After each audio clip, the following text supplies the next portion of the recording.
혹시 이런 일 하루에도 몇 번씩 반복되고 있지 않으신가요? 아침에 옷장 앞에서 고민하는 아이를 보며 시간이 아까워, 이거 입어, 빨리라고 말합니다. 식탁에서 뭘 먹을지 망설이는 아이에게 엄마가 차려준 거 먹어라고 정해줍니다.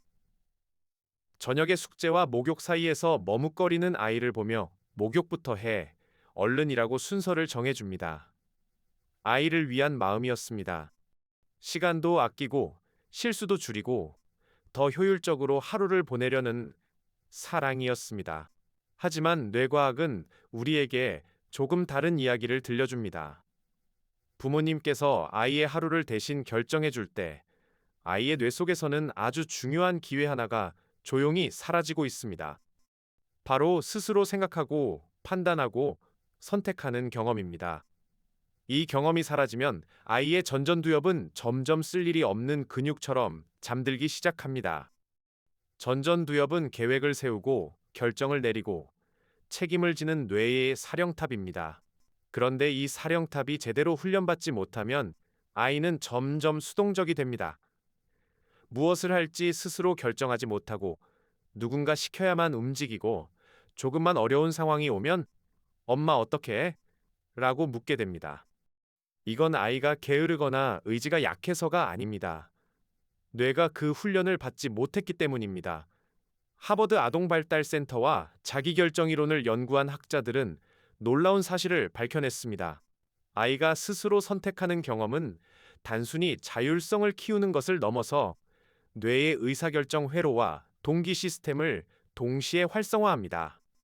즉, 아이가 내가 이걸 선택했어 라는 경험을 할 때마다 전전두엽이 깨어나고 도파민이 분비되며 아이는 자신이 한 선택에 더 몰입하고 책임감을 느끼게 됩니다.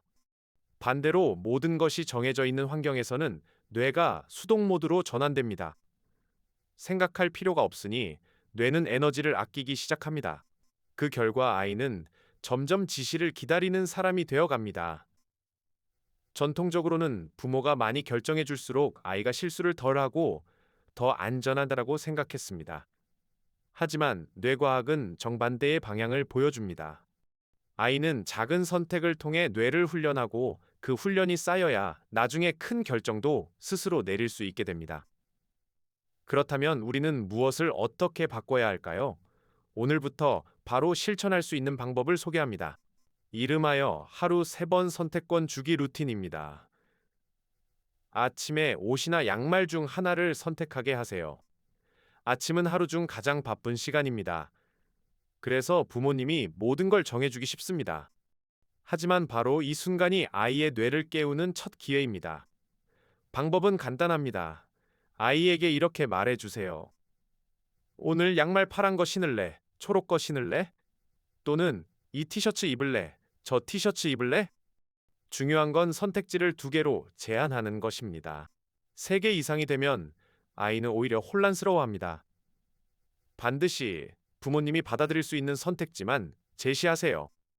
아이가 반팔 입을래라고 했을 때 겨울 날씨에 불가능하다면 그건 진짜 선택이 아니라 갈등의 씨앗이 됩니다. 이 작은 선택 하나가 아이의 전전두엽을 아침부터 깨우고 나는 내 하루를 스스로 만들 수 있어 라는 감각을 심어줍니다. 2번째, 점심이나 간식 시간에 음식 선택권을 주세요. 아이들은 먹는 것에 민감합니다. 그래서 음식 선택은 아이에게 강력한 동기 자극이 됩니다. 이렇게 말해주세요. 오늘 간식으로 사과 먹을래? 바나나 먹을래? 또는 오늘 저녁찬 당근이랑 브로콜리 중에 뭐 먹고 싶어? 이때도 역시 2가지 중에 고르게 합니다. 그리고 중요한 건 아이가 선택한 것을 존중해 주는 겁니다. 아이가 사과를 선택했는데 부모님이 그래도 바나나가 더 좋은데 라고 말하면 그 선택은 의미를 잃습니다. 뇌는 내 선택이 중요하지 않구나 라고 학습합니다.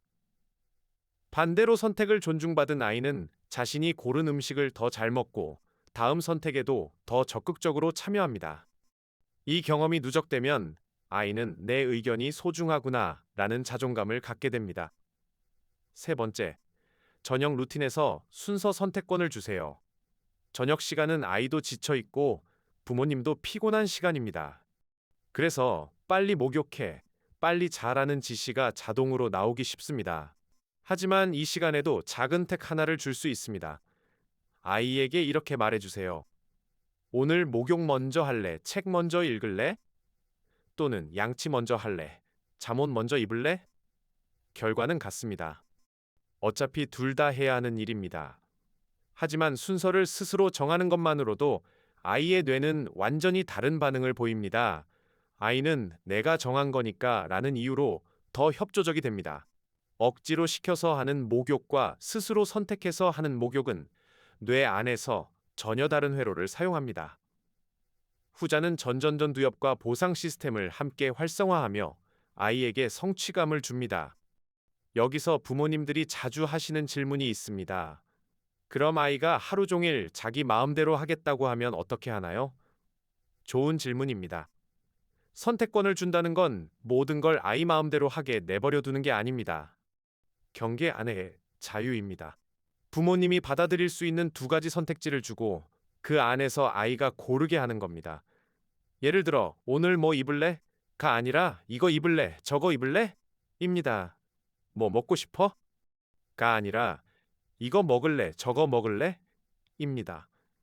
이 방식은 아이에게 자율성을 주면서도 부모님이 하루를 안정적으로 이끌어갈 수 있게 해줍니다. 그리고 이 작은 선택 경험들이 쌓이면 아이는 나중에 숙제 먼저 할까, 놀이 먼저 할까처럼 더 큰 선택도 스스로 할 수 있게 됩니다. 또 하나 중요한 원칙이 있습니다. 아이가 선택한 것에 대해 결과를 경험하게 해주세요. 예를 들어 아이가 놀이 먼저 할래라고 선택했다면 그 후에 숙제 시간이 부족해질 수 있습니다. 그때 부모님이 다 대신 해결해 주지 마시고 아이가 그 불편함을 느끼게 해주세요. 물론 너무 큰 실패는 막아줘야 하지만 작은 불편함은 아이에게 최고의 배움입니다. 내가 선택하면 결과도 따라온다는 걸 몸으로 배우는 순간 아이의 책임감이 자라납니다. 이건 훈육이 아니라 뇌 훈련입니다. 여기서 잠깐 부모님께 여쭙고 싶습니다. 오늘 말씀드린 하루 3번 선택권 주기 중에서 어떤 상황이 가장 먼저 실천해보고 싶으신가요? 또는 우리 아이에게 어떤 선택권을 줘보고 싶으신가요? 댓글로 나눠주시면 다른 부모님들께도 큰 힌트가 됩니다. 정리하겠습니다. 아이에게 하루 3번 아주 작은 선택권을 주세요. 아침에 옷 하나, 점심에 간식 하나, 저녁에 순서 하나. 이 작은 습관이 아이의 전전두엽을 깨우고 자존감을 키우고 책임감을 가르칩니다. 아이는 스스로 선택할 때 비로소 자기 삶의 주인이 된다는 감각을 갖게 됩니다. 그리고 그 감각이 쌓이면 아이는 공부도, 친구 관계도, 나중에 인생의 중요한 순간들도 스스로 판단하고 결정할 수 있는 사람으로 자라납니다. 부모님이 모든 걸 완벽하게 정해주는 게 사랑이 아닙니다. 아이가 스스로 생각하고 선택할 기회를 주는 것, 그것이 진짜 아이의 뇌를 키우는 사랑입니다.